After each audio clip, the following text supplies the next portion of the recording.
Buenos días, bienvenidos a una nueva edición del Futuro de los Negocios, organizado por el Círculo de Empresarios de Galicia. Hoy tenemos con nosotros a Roberto Alonso, secretario general de ANFACO. Buenos días, Roberto. Muy buenos días. Roberto, como decía, es secretario general de ANFACO, que es una organización privada ya con 119 años de historia y que agrupa a 255 empresas del complejo mar industria español. ANFACO Cecopesca incluye un centro tecnológico con más de 100 investigadores y entre sus muchos cometidos representa y defiende los intereses de sus asociados en la búsqueda de la competitividad. Además, Roberto participa en diferentes iniciativas que tienen que ver con la innovación, como la Plataforma Tecnológica Española de la Pesca y la Acuicultura o el Hub Data Life. Roberto es ingeniero industrial, es máster en innovación industrial y optimización de procesos por la Universidad de Vigo y programa LEAD de la Universidad de Stanford. Buenos días otra vez, Roberto, y si te parece, pues vamos al tajo.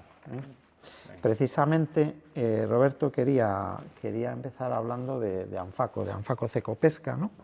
Que, como decíamos, es una organización que surge aquí en Vigo en el año 1904 y que, bueno, todos la identificamos como una organización ligada al mundo de la conserva, pero cuando empiezas un poco a escarbar y a adentrarte, vemos que es una organización muy singular, con un proyecto único en Europa, y nos gustaría, para empezar esta entrevista, Roberto, que nos hablaras de qué es ANFACO Cecopesca y cuál es el valor que aporta a sus asociados. Bueno, pues lo primero es muchísimas gracias por la invitación. Es un privilegio estar siempre con vosotros, acompañándonos en esta iniciativa. Me comentaba antes de empezar segunda temporada y espero que muchas más. Y bueno, la verdad que repito, es un privilegio estar con vosotros hoy aquí.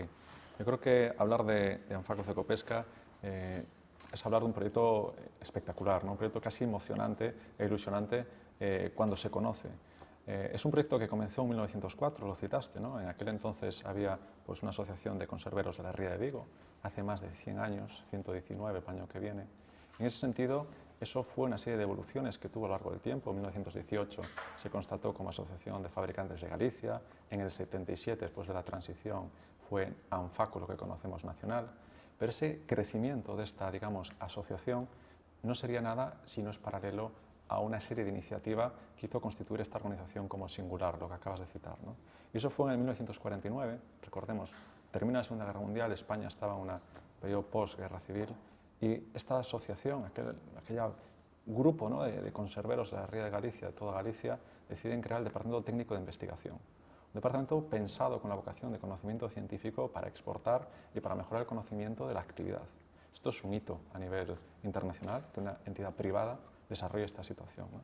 Pero es que eso siguió creciendo y desarrollando hasta convertirse, por ejemplo, en 1991 en un Centro Técnico Nacional de Conservación de Productos de la Pesca, lo que conocemos como Cecopesca.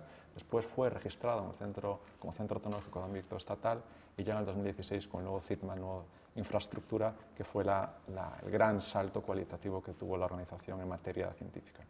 Entonces, fijémonos en todo este desarrollo, repito, tanto empresarial como científico, los caminos han ido convergiendo, ¿no? Y esa es, digamos, la singularidad del proyecto, porque realmente en 2009, hace no tanto, fue cuando se unieron lo que es la parte de ANFACO con la parte de Cecopesca, constituyendo una única organización que tiene un modelo de negocio, yo creo que singular, que une precisamente el conocimiento de empresa con el conocimiento científico, y con eso todas nuestras actividades pues, se estudiaron para hacer sinergias entre sí, y eso es lo que genera valor añadido, ¿no?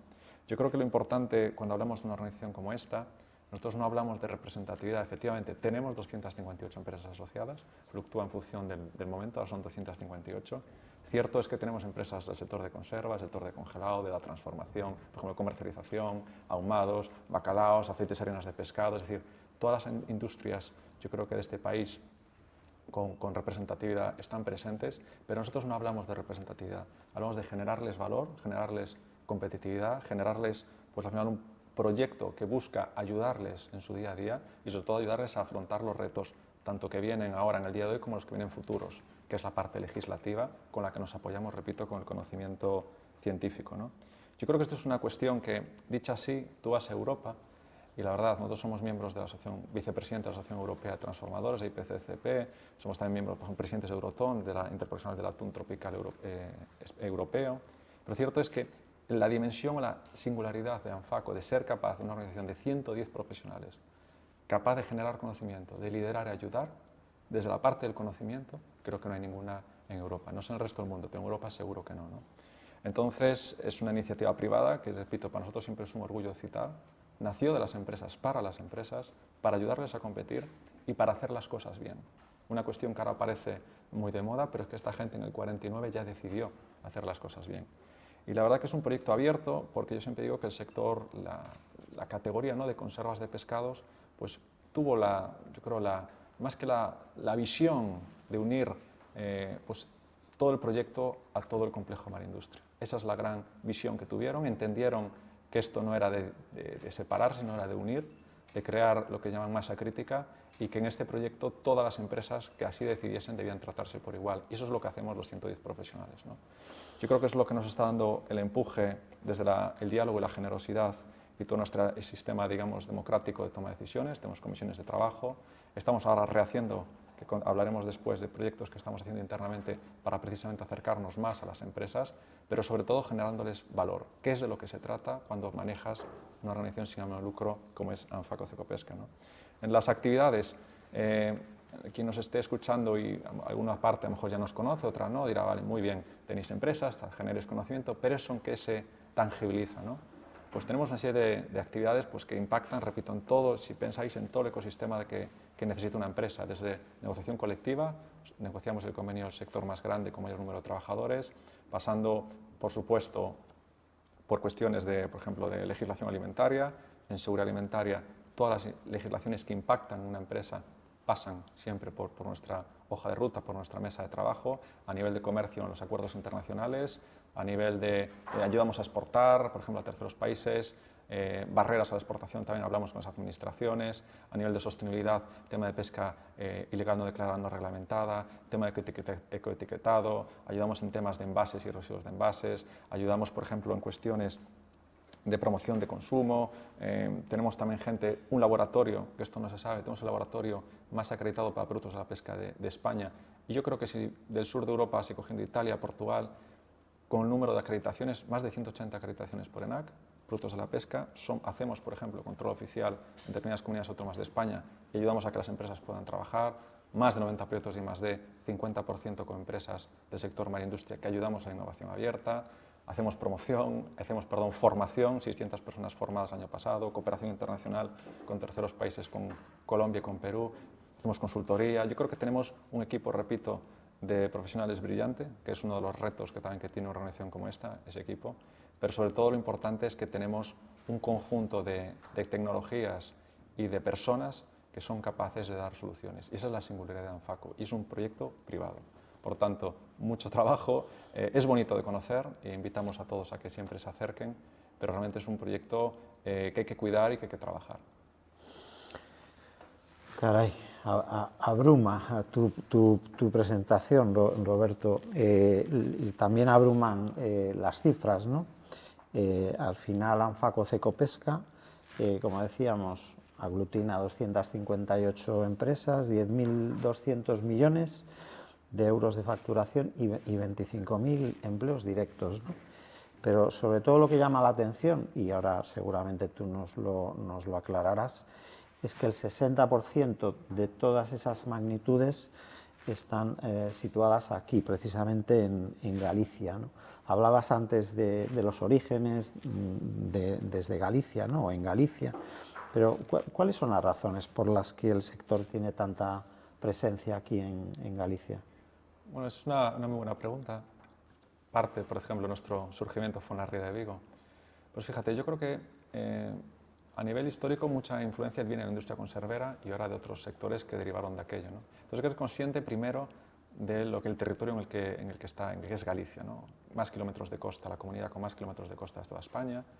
Eso ya nos acerca a un acervo, ¿no?, ligado con la tradición pesquera, ligado con el mar. Y en este sentido, pues cuando vemos en el siglo XIX, cuando se buscaba, ¿no?, los franceses venían buscando la sardina, y en nuestras costas había mucha sardina, ¿no? Eran unos elementos que ayudan al desarrollo.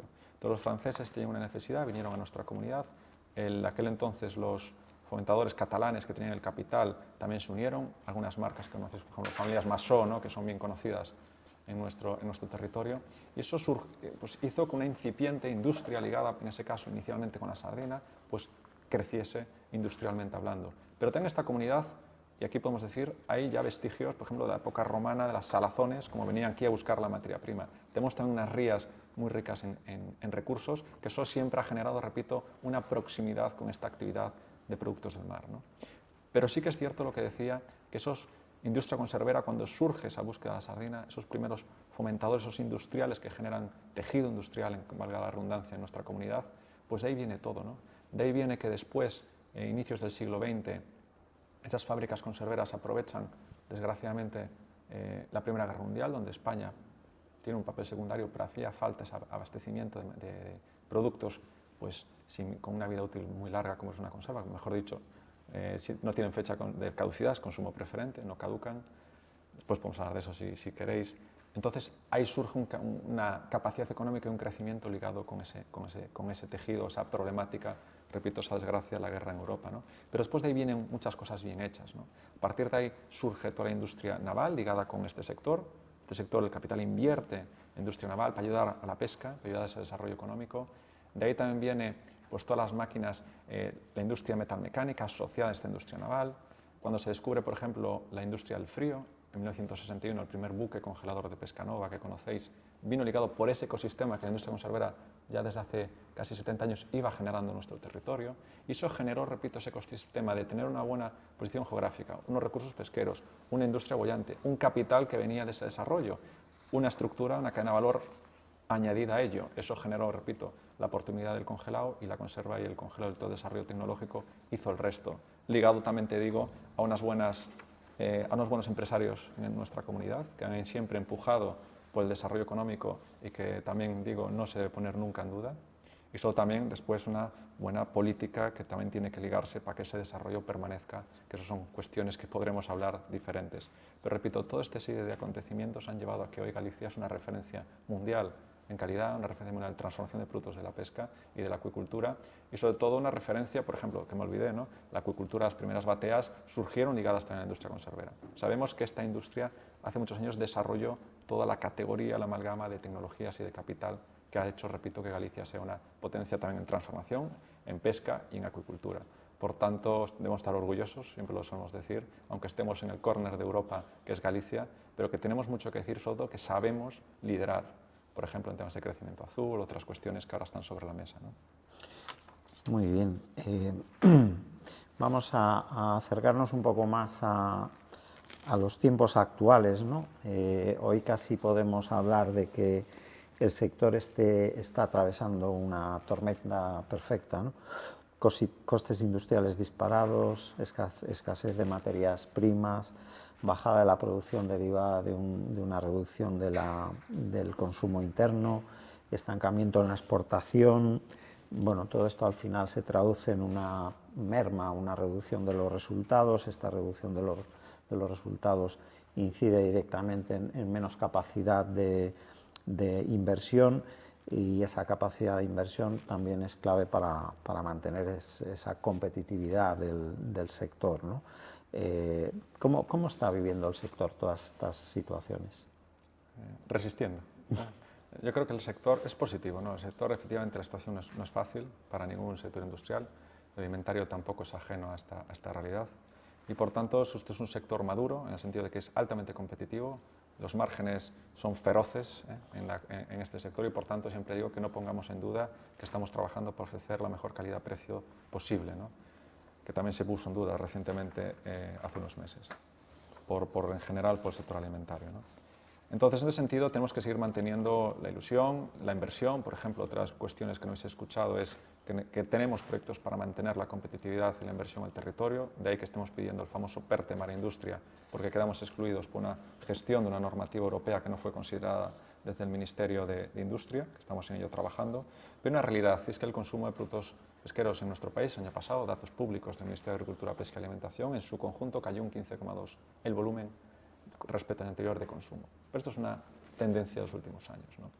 Entonces, al final, repito, el sector resiste, es un sector exportador, que también yo creo que demuestra la competitividad, pero es un sector que tiene que seguir anclando las palancas que nosotros llamamos competitivas y que defendemos, ¿no? La primera es el abastecimiento competitivo. Este sector en Europa se importa alrededor del 70% de los pescados y mariscos que consumimos. Esto no es algo negativo, es positivo, es una realidad. Somos un sector altamente internacionalizado. No tenemos en nuestras costas o nuestros mares toda capacidad de consumo de nuestros mercados. Pero claro, eso importa que si tenemos una industria tan boyante y tan potente, esa industria necesita materia prima. De ahí que, por ejemplo, demandemos contingentes aranceleros autónomos porque es necesario para seguir compitiendo y abasteciendo de alimentos a nuestra población, porque al final esto se trata de dar alimentos. No olvidemos que nuestro sector da alimentos a la población. Entonces, tenemos que ser capaces de que puedan comprarlos y puedan adquirirlos, ¿no? Entonces, el abastecimiento competitivo es clave.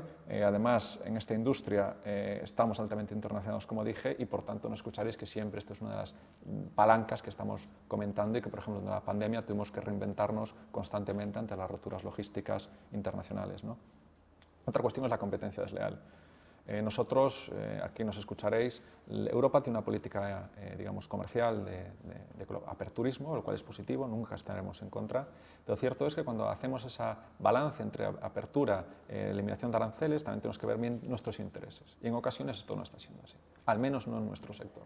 Solemos decir que uno de los productos más importantes por volumen y por valor, por ejemplo, que es la conserva de atún, en el sector de productos del mar es un producto, digamos, referente, y siempre decimos que cuando vemos nuestro mercado de exportación, que es Europa en el 90% de los casos, en la industria española, vemos que el 50% del total consumido en Europa proviene de terceros países.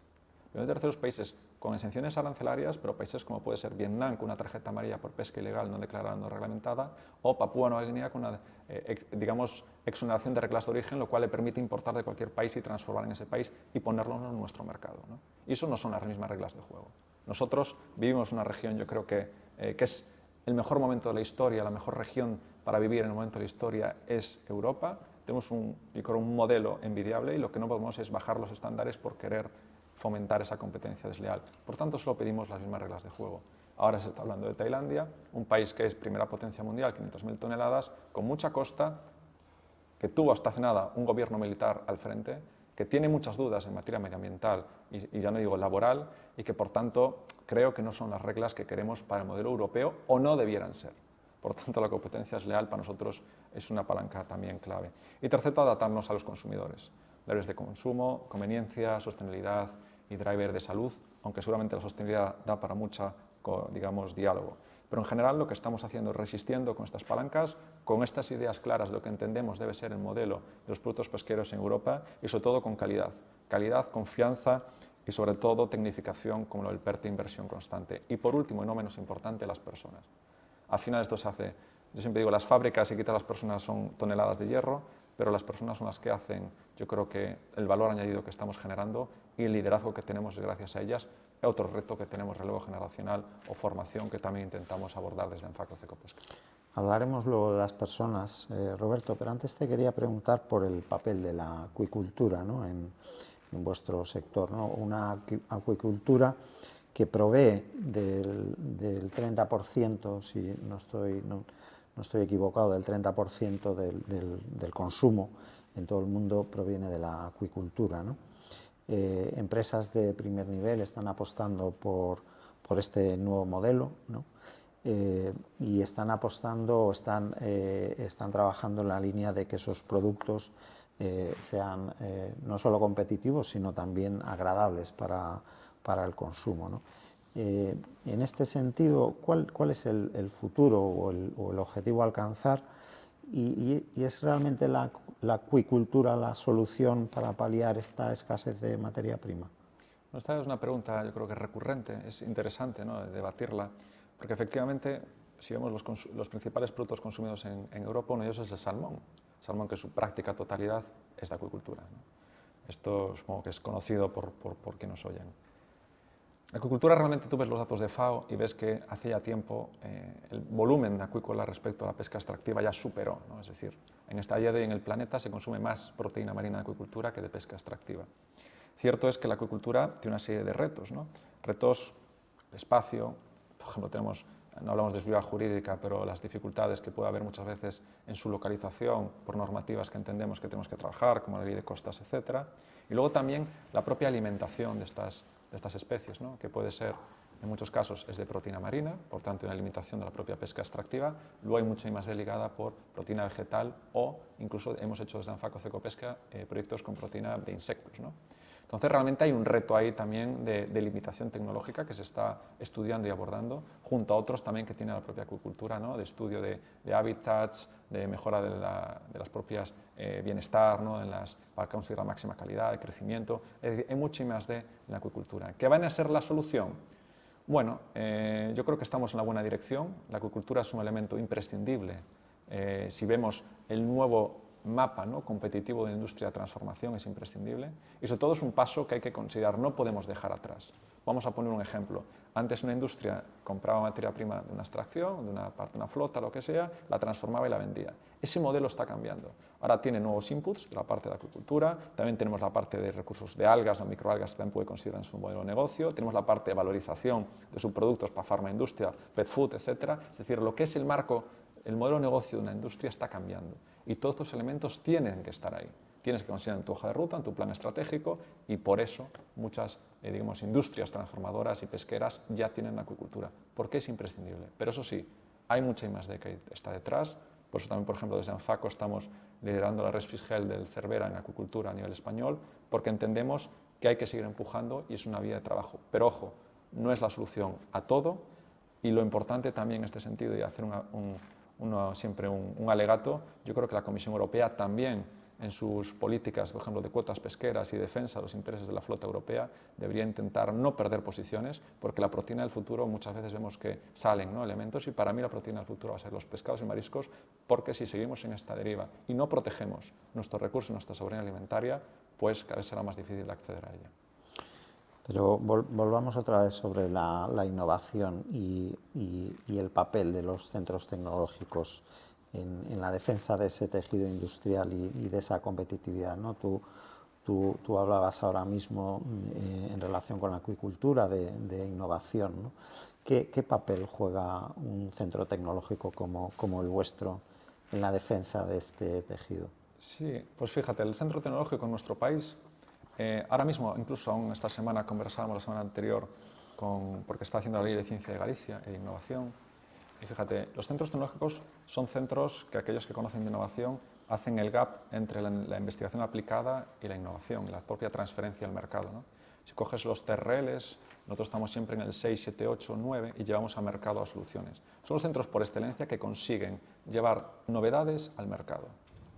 Entonces, centros tecnológicos son entidades privadas, no son públicas, son competitivas, vamos siempre en igualdad de condiciones que el resto a nuestras ideas y estamos próximas a las empresas. Sin estos elementos de transferencia, estoy convencido que la innovación sería muy inferior en nuestra comunidad. Átiga, que es la Asociación Gallega de Centros Tecnológicos, tiene los datos publicados, somos los centros más eficientes en transferencia, y ya hago también otro mensaje. Creo que aquel gobierno o aquella administración que consiga reordenar el posicionamiento de los centros tecnológicos donde deben estar, que es entre la palanca de la universidad y las empresas, habrá conseguido dar un salto cualitativo en nuestro país en términos de innovación. Esto va a llegar, esto hay que afrontarlo, porque realmente los centros son muy competitivos y falta esa palanca para hacer de España, la verdad, un hub envidiable a escala internacional. Hablabas antes de las personas, del talento, precisamente en el plan estratégico de la Conserva 2022-2030 de Galicia. Se habla de medidas y propuestas específicas para atraer talento, para garantizar el relevo generacional. ¿Puedes explicarnos en qué consisten algunas de estas iniciativas? Sí, no, parte de lo que estamos conversando, ese proyecto, la verdad, fue un trabajo que está publicado, que invito a todos a que lo lean, porque si bien está centrado en Galicia por ser principal potencia conservadora, somos segunda potencia mundial, primero es Tailandia, siempre lo decimos, y de esa potencia mundial que es España, el 75% es Galicia. Por tanto, yo creo que hablar de Galicia es hablar de un player muy importante. Y se hizo un proceso de reflexión que lo hizo el CEFMAR, nosotros le apoyamos con nuestros datos desde ANFACO, y muchas de las cosas que estamos diciendo de aquí han salido, ¿no? Han salido como cuestiones como las políticas de formación, políticas de relevo generacional, los retos de absentismo y conciliación que tiene el sector.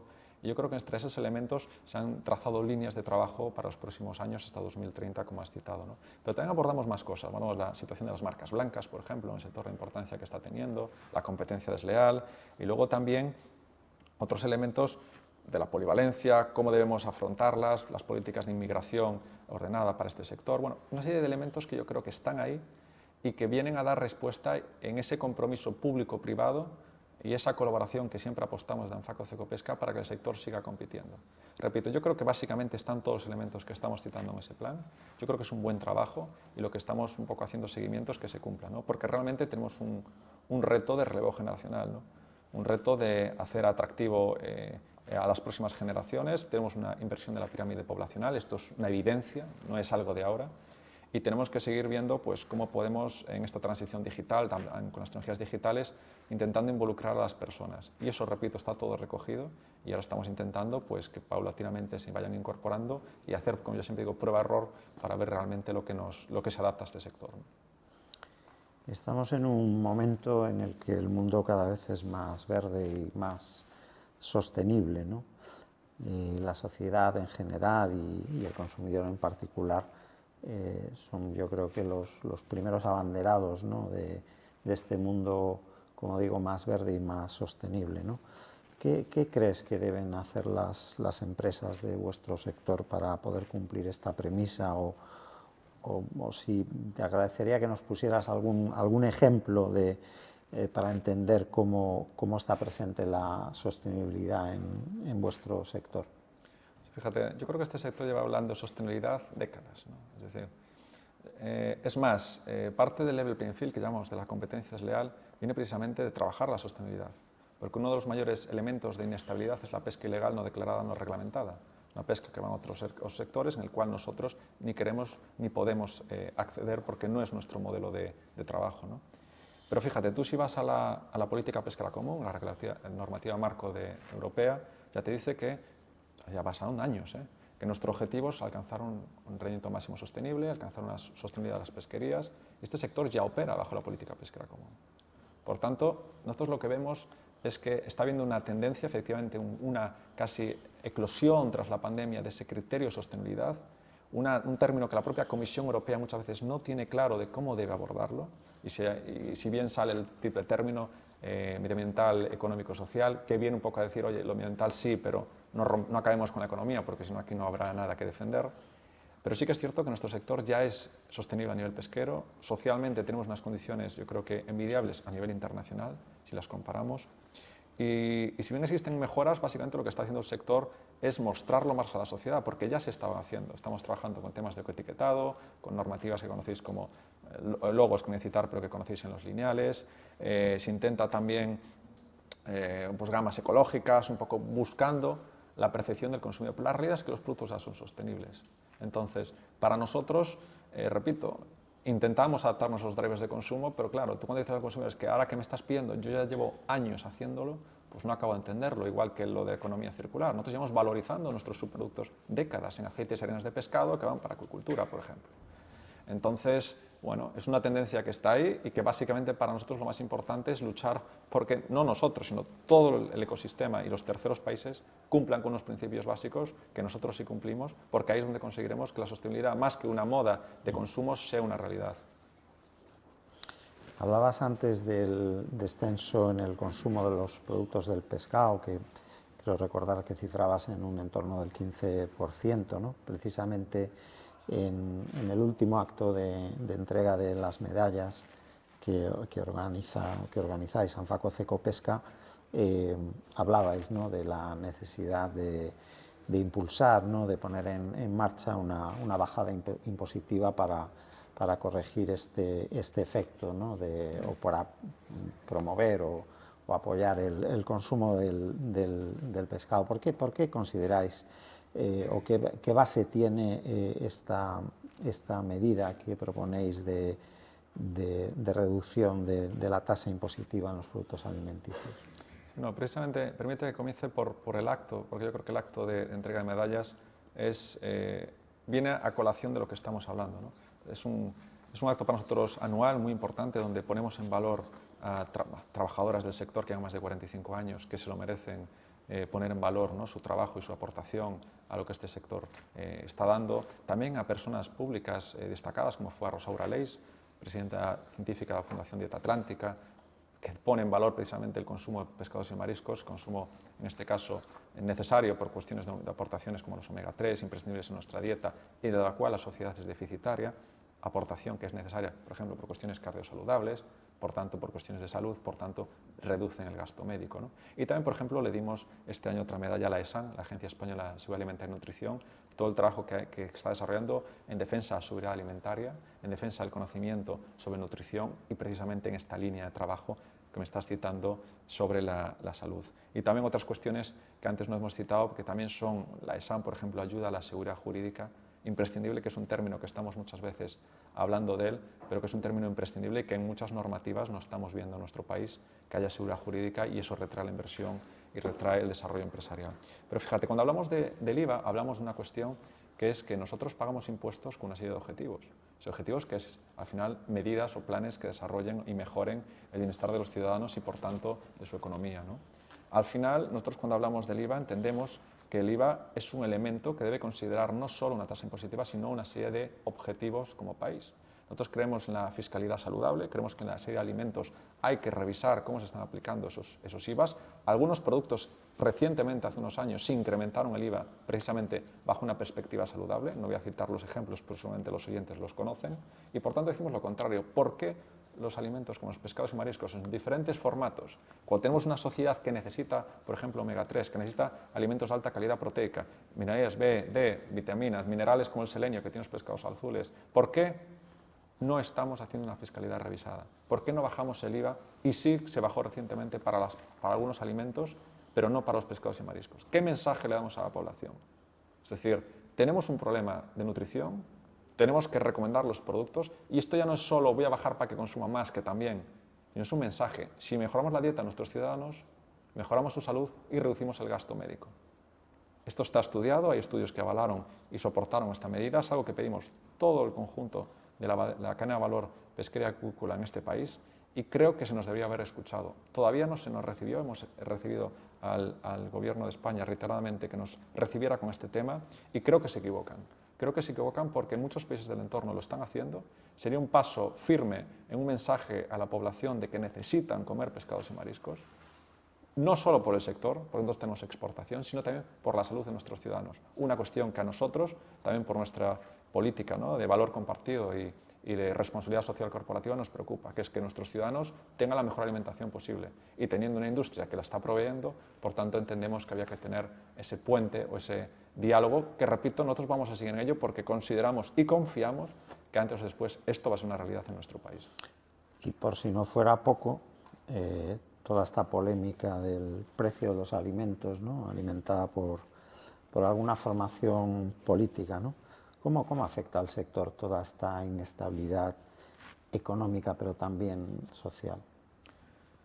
Para nosotros, fíjate, cité lo que llamamos seguridad jurídica, ¿no? A nosotros, efectivamente, creemos y defendemos que la cadena de valor alimentario es una cadena competitiva, muy competitiva, con datos objetivos, es decir, no me los traje, pero los podríamos enseñar, porque esto se demostró en las diferentes reuniones que hubo con el Ministerio de Agricultura, Pesca y Alimentación, y yo creo que el propio ministro así lo dice, porque lo dijo públicamente. Entonces, eso primero no se debe poner en duda. Pero lo que sí que es cierto es que la seguridad jurídica, en algunas cuestiones, pues nos hemos visto con una gran incertidumbre. Hablo de cuestiones de cambios de interpretación, por ejemplo, del Ministerio de Trabajo y Economía Social, ante, por ejemplo, la modalidad fija discontinua, que está cambiando su interpretación y quiere establecer fijezas donde las estacionalidades no lo permiten. Eso va en contra de la propia competitividad empresarial. Hablamos de poner impuestos al plástico de un solo uso, el único país europeo en un momento de especial dificultad y se implanta. Hablamos de no reducir cargas burocráticas como se están dando en algunos casos y que torpedean la inversión empresarial. Bueno, hablamos de revisiones de, por ejemplo, de residuos de envases y el punto verde, que se nos espera incrementos porque la basuralez, una serie de elementos que se están poniendo en las normativas y todavía no sabemos en nuestras cuentas del año que viene cuánto serán esas cantidades. Es decir, una serie de elementos que tú, en tu economía doméstica, pues tú tienes calculado tus costes, ¿no? Y lo puedes hacer. Pero a nivel empresarial esto se está volviendo a veces, pues, navegar en la incertidumbre sobre la incertidumbre. Y eso, quien nos pueda comprender, es enemigo de la inversión y del empleo y sobre todo del desarrollo industrial. Y a esto le sumamos que no tenemos el PERTE Mar Industria, pues bueno, comprenderá que no estamos pues, muy contentos con esta situación y que esperamos, y repito, porque nosotros siempre tenemos la mano abierta y entendemos todas las dificultades que puede tener cualquier administración, cualquier gobierno, porque no es fácil, pero entendemos que tenemos que dialogar, que tenemos que encontrar soluciones y que lo que no puede ser también es que si yo tengo un cocedero o una depuradora en el dominio público marítimo terrestre, no sepa si voy a poder continuar mi actividad a expensas de lo que me den una concesión o no, cuando es una actividad que sí o sí requiere de su posicionamiento en la ribera del mar. Repito, son cuestiones que es cuestión de diálogo y de seguridad jurídica. Tenemos que seguir trabajando en ese camino. Nosotros como organización siempre, repito, tenemos la mano abierta a toda persona que quiera ayudarnos porque creo que compartimos dos objetivos. Uno, la seguridad jurídica y dos, el desarrollo industrial y económico en nuestro país. Y como compartimos esos objetivos, estoy convencido que sea quien sea con quien tengamos que hablar, tenemos que ponernos de acuerdo y llegar a consensos, ¿no? Qué fácil y qué de sentido común parecen y son las cosas y cuánto las complicamos, Roberto. Vamos a terminar ya la entrevista y quería hacerte una pregunta en clave de futuro, ¿no? ¿Cuáles son los retos para los próximos 3-5 años de Anfaco Cecopesca? 3-5 años ya es mucho pensar en los tiempos actuales. Fíjate, para la propia organización, si pienso como Anfaco Cecopesca, es básicamente asentar el modelo que tenemos y sobre todo desarrollar el talento. Estoy convencido de que esta organización solo tendrá futuro si desarrolla el talento. Una palabra que es muy manida, pero que tiene por detrás muchos elementos que también darían para muchas conversaciones. Y como sector, pues básicamente yo creo que sobreponerse al difícil momento actual, seguir trabajando, pues lo que nosotros intentamos en ese marco regulatorio y legislativo competitivo que nos permita seguir compitiendo y sobre todo seguir demostrando a la sociedad que es una industria esencial. Recordar que esto durante la pandemia se nos consideró esenciales y que ahora que pasó el mal momento parece que se olvida y que estamos aquí para generar país, para generar inversión, para generar empleo y no estamos aquí nada más que para eso. Por tanto, retos a 3-5 años, pues repito, lo primero, sobrepasarse el difícil momento actual y segundo, seguir trabajando, porque yo creo que tenemos un gran sector, hay que decirlo muchas veces, para que la sociedad sea consciente y de que es un sector que ha empujado históricamente, hemos visto hoy los años que llevan en este territorio y que sobre todo también Anfaco Cecopesca es un proyecto singular y en este caso la responsabilidad que tengo a título personal, pero sobre todo todos los trabajadores, la junta directiva, todas las empresas, es decir, empujando este proyecto que es un proyecto solidario, un proyecto generoso y un proyecto que al final nos hemos dado cuenta que si no lo hacemos nosotros y no lo decimos nosotros, nadie va a hacer realidad lo que queremos para nuestro sector. Si te parece, damos la oportunidad a algunas de las personas que nos están siguiendo. En concreto, Modesto Banante habla precisamente de cifras, ¿no?, de futuro, ¿no? ¿Qué previsiones de crecimiento tenéis desde Anfaco para este año 2023? O quizá yéndonos un poquito más adelante, ¿qué previsiones para los próximos años de crecimiento? O no crecimiento. No, y fíjate, yo creo que tenemos que ser optimistas, ¿no? Evidentemente, durante la pandemia hubo un boom de adquisición en casa, ¿no?, en los supermercados. Sí que es cierto que el canal Horeca, pues, por condiciones que todos conocéis, se vino abajo, ¿no? Se tuvo que clausurar por las medidas de distanciamiento. Y evidentemente nosotros hemos tenido el año pasado pues, un descenso, tanto en consumo, en volumen, como en las categorías, ¿no? Pero aún así yo creo que hay que ser positivos. Las marcas, nuestras cifras de volumen y valor muestran que el sector sigue capturando ese valor del mercado. Evidentemente nuestros consumidores, con la inflación, pues el poder de compra hace que tenga que priorizar mucho en la cesta, ¿no?, en los retailers, también en los restaurantes. Y yo creo que esto será pasajero. Yo creo que recuperaremos en el año veremos cómo va la campaña de turismo, ¿no? También en España, que es importante para nuestra economía. Creo que a nivel de consumo interno recuperaremos en cara a 2024 el consumo previo, esperaremos mantener ese nivel, y luego lo más importante es la exportación, siempre lo hemos dicho. Nosotros somos un sector exportador por nuestra competitividad, y de ahí dependerá, repito, el trabajo que hacemos, por ejemplo, desde ANFACO Cecopesca, que es trabajar con la Comisión Europea en que no se pongan pues, competidores desleales en el mercado. Aún así, yo creo que esto es una bola mágica. Quien tenga las cifras firmes en estos momentos, yo creo que debe decir que es con alta incertidumbre, porque nadie sabía que iba a pasar una guerra y pasó, nadie veía una COVID y pasó, pero bueno, yo creo que eso, dejándolo a un lado, tenemos un buen sector, tenemos una buena posición competitiva, así que seamos optimistas y dejemos trabajar a las empresas, que creo que son las que nos van a ayudar a seguir adelante. Gabriel Pereiro te pregunta en qué está trabajando ANFACO en el ámbito de competencias de aguas interiores de Galicia. Habla de embalses, de ríos. Nosotros, me gustaría que hubiese precisado un poco más la pregunta. Entiendo que tiene que ver, nosotros tenemos como organización, nos debemos a nuestras empresas. Nosotros cuando trabajamos con Aguas de Galicia, por ejemplo, trabajamos siempre en el entorno de que las empresas nos pidan, ¿no? Entonces, no sé si quiere decir que trabajamos, no entiendo muy bien, en depuración, porque ayudamos a las empresas con valorización de depuración, trabajamos en ordenamiento marítimo, trabajamos con, por ejemplo, con la Consellería, en toda la ley, por ejemplo, que está, ¿no?, de ley de costa, ¿no?, de Galicia. Entonces, no acabo de entender muy bien la pregunta.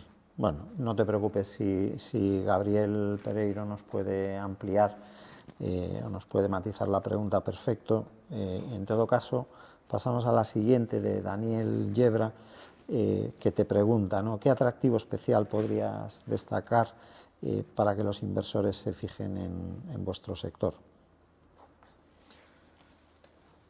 Lo primero es, una de las preguntas típicas que nos suelen hacer es ¿cuál es tu opinión sobre la inversión en el sector, ¿no? Nosotros al final lo único que solemos decir es que eso es una competencia de las empresas. Nuestro trabajo es asegurar que la inversión y el empleo se quede en el territorio, se quede en las zonas en las que estamos operando, ¿no? En este sentido, yo creo que en los últimos tiempos hemos visto pues, el interés inversor por las empresas del complejo Marindustria. Eso entiendo que muestra que llevamos haciendo un buen trabajo estos últimos años en exportación, en generación de marca, en nuestro trabajo en nuestras palancas de sostenibilidad, de productos saludables. Por tanto, yo creo que esos son los elementos que están haciendo a las empresas que esto sea interesante, ¿no? Porque esto no es un proyecto, como llamo, un one shot que aparece y desaparece. Esto lleva una trayectoria y da una estabilidad y da una confianza. Por tanto, yo creo que esos elementos de estabilidad y confianza son los que están haciendo que todos los inversores internacionales pongan el ojo en nuestro sector, pero bueno, aún así he de decir que tenemos empresarios y empresarias muy competentes y comprometidos y que veremos, primero, si quieren vender, porque es una decisión personal, porque aquí, repito, hay mucha capacidad de seguir empujando y que, por tanto, veremos si esos movimientos se dan o, por el contrario, seguimos con una estructura como la que tenemos. Pero lo más importante, repito, es que la inversión y el empleo se quede en el territorio, se está viendo con las recientes adquisiciones y yo creo que eso es con lo que tenemos que quedar, manos abiertas y que, repito, esto se basa de generar valor y de generar empleo y ahí es donde entendemos que ANFACO Cecopesca debe seguir. Nos preguntan también, dicen, el sector conservero es uno de los pocos en el que las manos de las mujeres son mayoritarias en las líneas de producción. ¿Este hecho es más una tradición o responde a que las mujeres tienen alguna habilidad especial para este tipo de trabajos? Esto es una buena pregunta, ¿no? Realmente, si nos vamos a escala internacional, hay incluso en un caso mayoría de hombres, ¿no? En nuestro caso sí que es cierto que es un sector muy feminizado, yo creo que es un orgullo. Yo creo que tiene que ver más con la disponibilidad de mano de obra en términos porcentuales. Cierto es que históricamente pues, este sector permitió a muchas mujeres ganarse su independencia, cuando en otros tiempos, ahora que parece que todo lo que tenemos ahora viene dado, pues que hasta hace unas décadas esto no era ni mucho menos el nivel de desarrollo socioeconómico que tenemos ahora en nuestra comunidad.